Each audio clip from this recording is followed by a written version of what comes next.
Bienvenidos a tu programa Parte de Ti, el programa de egresados de la División de Vinculación de la Universidad Autónoma de San Luis Potosí. Inicia este recorrido con nosotros lleno de recuerdos y anécdotas de las que tú eres la pieza más importante.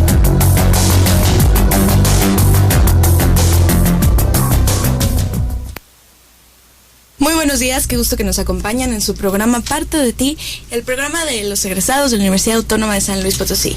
Mi nombre es Raquel Soto y estamos en vivo aquí en Radio Universidad, obviamente 88.5 FM, y nos da mucho gusto recibir a cabina al maestro Moisés Braulio García Martínez, que nos acompaña hoy para platicarnos sus experiencias como universitario, como egresado, como profesionista, y nos da mucho gusto recibirlo. Maestro, qué bueno que se animó, qué bueno que está aquí con nosotros. Es un gusto. Buenos días, y también les recuerdo que encuentren nuestra información en Facebook, en Twitter también nos pueden encontrar.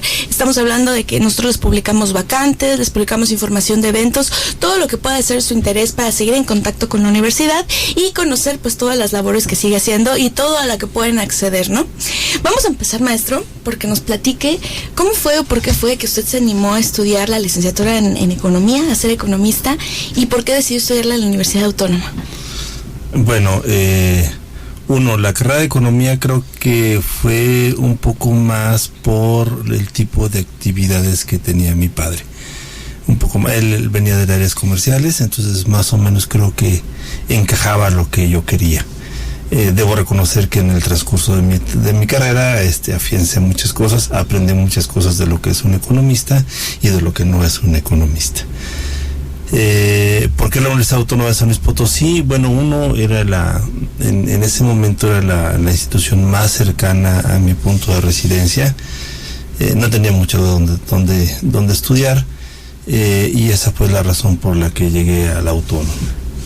¿Qué impresión le causó cuando usted llegó a la facultad, que le dijeron ya está adentro?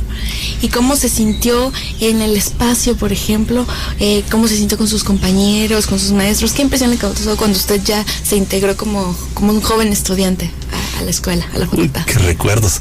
Yo lo que te diría es, venía yo en ese tiempo de la preparatoria número 1, la Manuel Moreno Gómez, cuando todavía la Autónoma tenía preparatorias. Al momento de incorporarme a la facultad, mi primera impresión es que era un espacio más silencioso, que era, a los de primer año siempre lo decían que eran muy ruidosos, y siguen siendo los alumnos de primer año muy ruidosos, pero con un trato un poco más personalizado, a diferencia de otras carreras. La Facultad de Economía en aquellos años no éramos tantos alumnos, entrábamos pocos, egresábamos poquitos también, entonces teníamos la oportunidad de conocernos lo suficiente y de interactuar prácticamente con toda la gente que está en la facultad. Maestro, platícame, ¿qué puede hacer un licenciado en economía? Todas las profesiones normalmente tienden a evolucionar y a crecer, y aparte los campos de acción de un economista, según tengo entendido, pueden ser muy amplios también. De hecho, ¿a qué se puede dedicar? Mira, es muy amplio la gama, yo te diría desde el presidente de la República hasta la trinchera más simple en la industria. Te lo podría dividir en dos.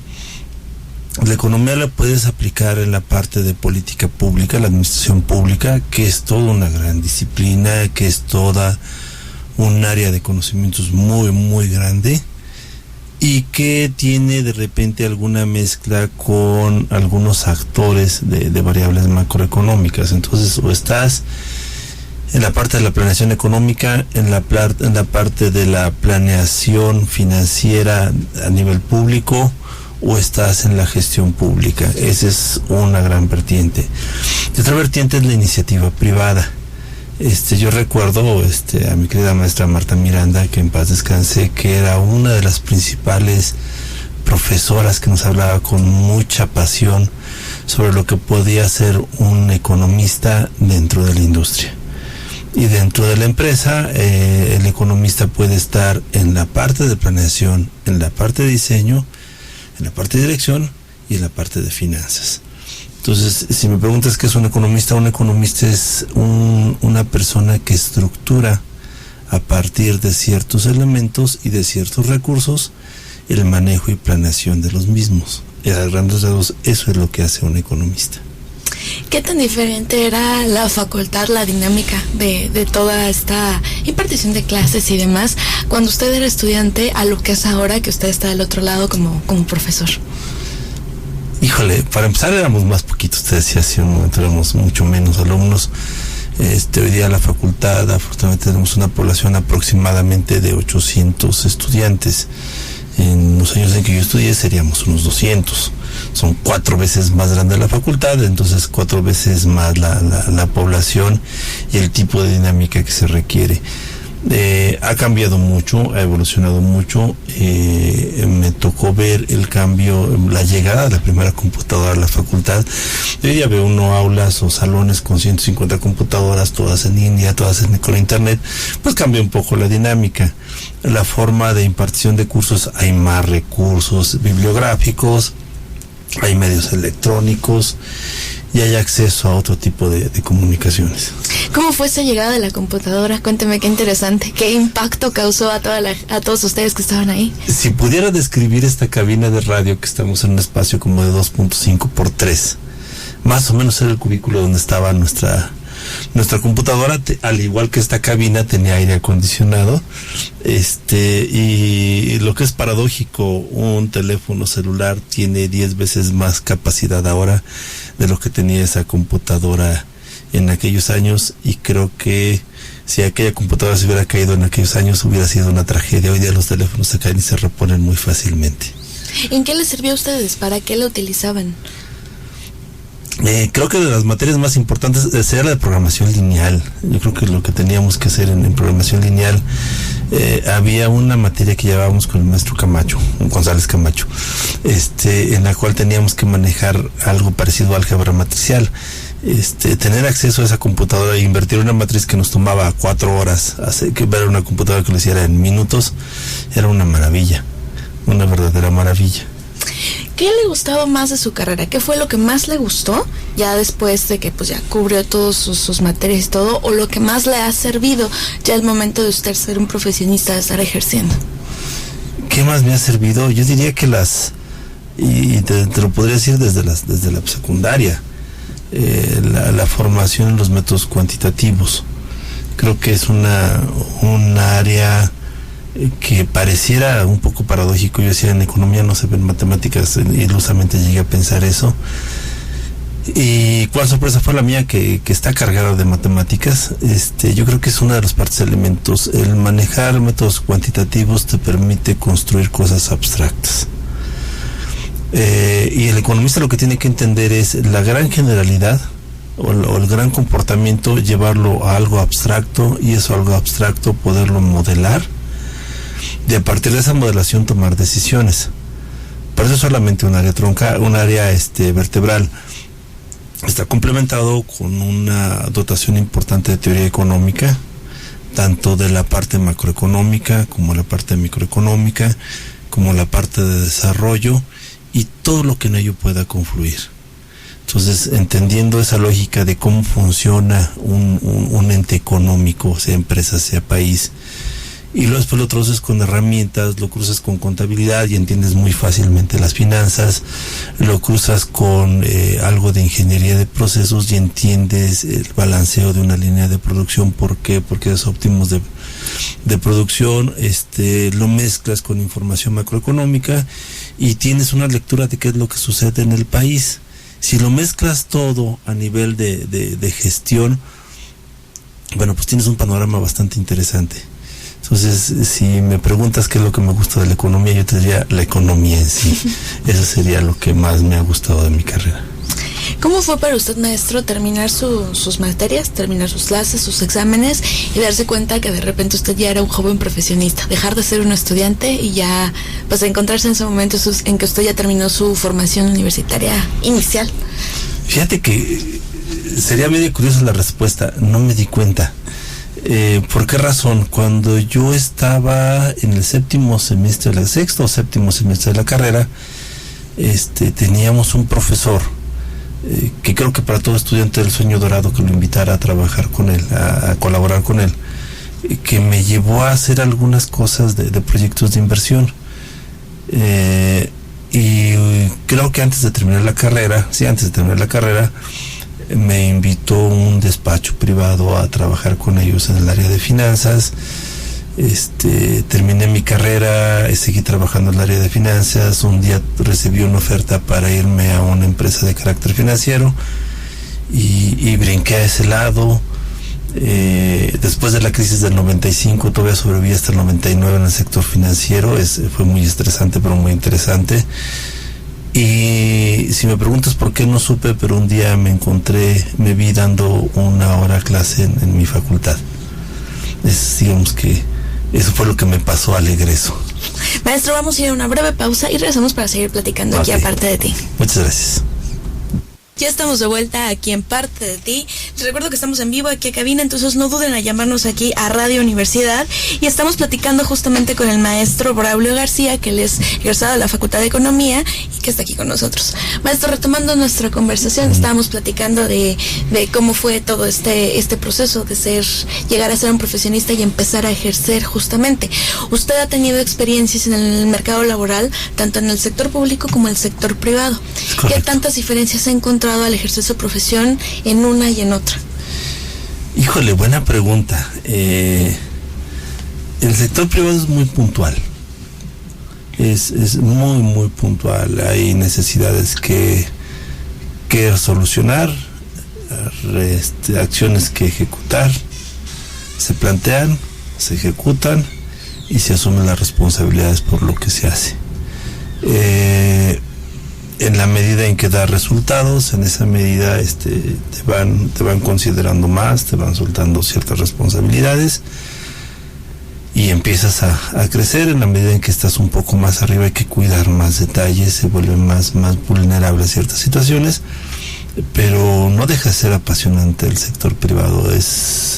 Diría un antiguo colega mío, es un timing, si se vale la expresión en inglés, es como llevas ese ritmo, ¿no? Aprender a vivir en ese ritmo, en esa dinámica.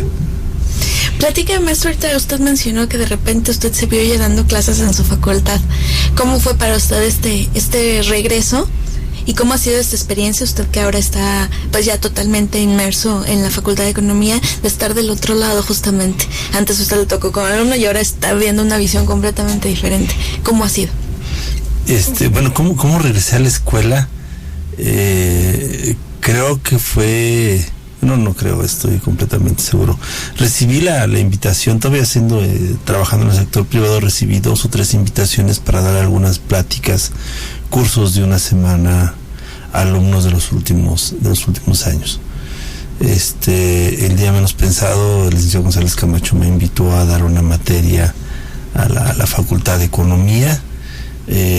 Poco tiempo después yo decidí dejar el sector privado, sobre todo el sector financiero, y cuando menos acuerdo me vi dando clases en escuela.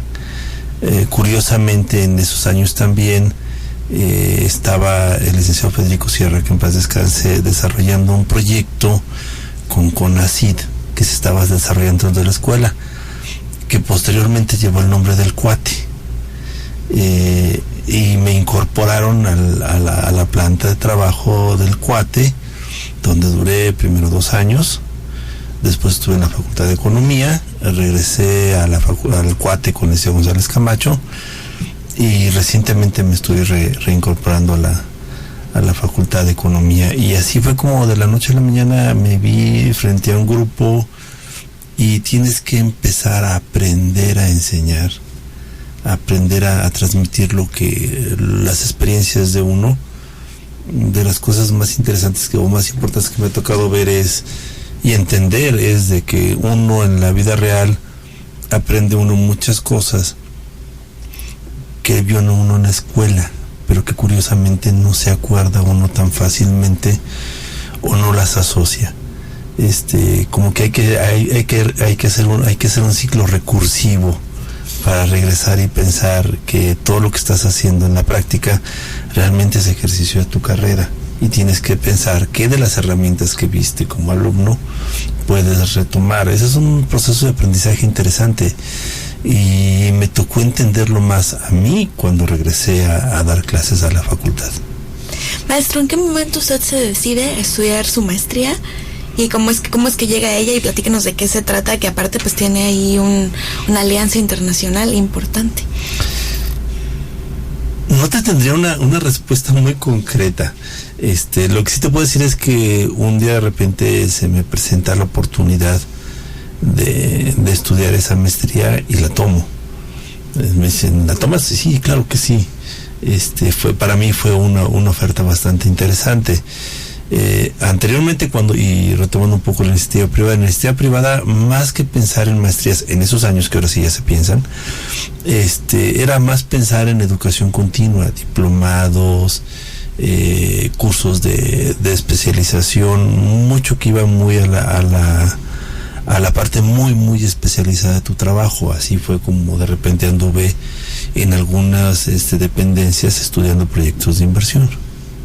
¿Cuál es el nombre de su maestría y en qué consiste esta colaboración internacional? Mi maestría, el nombre comercial aquí en San Luis sería una maestría en alta dirección. Si lo ves a nivel internacional es un MBA. Si lo ves a nivel México es una maestría en administración o una maestría en empresas. Sería esa mi definición. Y efectivamente, como lo mencionas, es un convenio de colaboración entre la Autónoma de San Luis Potosí y la Universidad de Quebec en Montreal, donde parte de la planta docente de la UQAM da clases aquí en San Luis una parte, y hay un momento en que viaja uno a la ciudad de Montreal a tomar ciertas materias o cierto módulo. ¿Qué tanto cambió su visión de su profesión, tomar esta maestría, que aparte pues, seguramente le dio un poco otra perspectiva, ¿no?, de cómo se maneja este tipo de áreas? Te da orden, creo que es lo más importante, te da orden. Aprendes te familiarizas a volver a leer, te familiarizas a volver a trabajar en forma estructurada, y te permite interaccionar, que creo que son las cosas importantes de las maestrías en negocios, que te permite tener contacto con gente que tiene ya experiencia laboral y que al igual que uno está retomando ciertos conocimientos. Entonces es muy rico, uno por la parte docente, dos por la parte de los compañeros que puedas tener. ¿Cuál ha sido de los retos más importantes o el reto más importante al que usted se ha enfrentado como profesionista? Usted tiene mucha experiencia desde proyectos hasta educación, hasta área privada, pública. ¿Qué ha sido lo que de repente usted se ha dicho, híjole, esto está ligeramente más complicado de lo que yo imaginaba? La decisión de cambio. Tuve yo un antiguo director que decía hay que hacer un alto en el camino. Y creo que en mi vida privada, en mi vida laboral, en mi vida profesional ha habido cambios importantes, ha habido giros importantes, yo diría. Y creo que eso es lo más difícil, tomar una decisión. ¿Qué le diría usted a un chavo, a una persona que nos escucha ahorita y diría, fíjese que a mí me interesa lo que usted está platicando, me interesa la economía? ¿Qué consejos le daría después de todos estos años de trayectoria? Que lo esperamos en la facultad. Eso lo diría, lo espero en la Facultad de Economía, y con toda apertura. Si hay alguien interesado en platicar, con todo gusto lo recibimos en la Facultad de Economía. Ahí estamos a sus órdenes. Maestro, usted ha tenido experiencia, como ya lo hemos mencionado, de los dos lados de la universidad. Ahorita, aparte de que sigue enseñando, pues tiene muchos proyectos abiertos. ¿Qué siente usted que le ha dejado la Universidad Autónoma en su vida profesional o en su vida personal? Creo que lo resumiría en nuestro lema. Siempre autónoma, por mi patria educaré. Te deja eso, un principio de autodirigido, de responsable por tus actos. Y dos, que creo que esa es la parte de mi vida profesional privada, en la parte privada. Y dos, la parte de la docencia. Siempre es necesario, cuando medianamente o uno tiene ciertas cosas que compartir con la gente, por regresar a hacerlo. Creo que esa es la mayor enseñanza que me ha dado mi institución. ¿Y qué le gustaría hacer más adelante? ¿Usted se visualiza siguiendo enseñando? Bueno, no platicamos mucho también que usted participa en proyectos de evaluación económicos. ¿Qué tan retador, qué tan satisfactorio ha sido ejercer en este lado? Bueno, creo que todo profesionista realizando parte de su profesión es muy placentero, es una especie de realización. Cuando nos han buscado gente, desde que estaba en el Cuate, ahora que estoy en la Facultad de Economía, que nos buscan para plantear un problema real, donde uno lleva la prédica a la práctica. Es para mí un reto muy, muy interesante, y es cuando tiene sentido, o cuando le da más sentido el hecho que dices, bueno, entonces lo que estamos viendo, lo que estamos enseñando es correcto. Cuando ves que esos resultados en la iniciativa privada o en el sector público funcionan, es cuando volteas y dices, estoy haciendo lo correcto. Es un buen espacio de reflexión. Sí, supongo que verlo reflejado ya en la acción le da una perspectiva diferente, ¿no? Completamente, más integral. Cuando ves a quien te buscó en la facultad, a quien te buscó de afuera hacia la facultad buscando una respuesta, y que tú dentro de la facultad, que tu facultad le pueda dar esa respuesta a la gente, a la gente externa, pues es muy placentera, es un reto muy interesante, y cada proyecto es único. Entonces, en ese sentido, siempre te estás reinventando en lo que haces. Y también de alguna manera le da la posibilidad de ser algo independiente, ¿no? O sea, tomar sus propios conocimientos y llevarlos a la práctica en diferentes áreas, diferentes proyectos, y tener su propia, no sé cómo describirlo, como iniciativa. Esa impresión me da. Te permite crear tus propios modelos. Te permite decir, a ver, voy a estudiar un caso muy específico, vamos a estudiar pobreza y marginación en esta parte específica del Estado. Y si te vas a los indicadores estándar, pues vas a encontrarlo con los indicadores estándar, tan generalidades. Pero cuando lo empiezas a ver a la luz de ciertas teorías, entonces cambia tu enfoque. Entonces te permite emitir una opinión, además de lo que oficialmente tienes como indicadores, elementos que te permiten profundizar en más cosas. Maestro, pues le agradezco mucho que haya estado con nosotros. Yo sé que igual este espacio de repente es muy breve para platicar. Sí, fue muy breve. Todo lo que usted tiene que contar, pero le agradezco mucho que se haya animado, que nos haya compartido sus experiencias. Es un placer. Y que nos haya ampliado esta visión de todo lo que se puede hacer con su profesión y al ejercer en esta área. Sí, solamente me gustaría reiterar, los esperamos en la Facultad de Economía. Claro que sí, las puertas de la Facultad de Economía están abiertas, y les agradezco mucho a ustedes también que nos hayan sintonizado en esta emisión. Recuerden que los esperamos la próxima semana para seguir platicando más de nuestra universidad. Mi nombre es Raquel Soto, hasta la próxima. Esto fue Parte de Ti. Te agradecemos el habernos sintonizado y te invitamos a que nos acompañes en nuestra próxima emisión, donde tu participación es la parte más importante en este recorrido.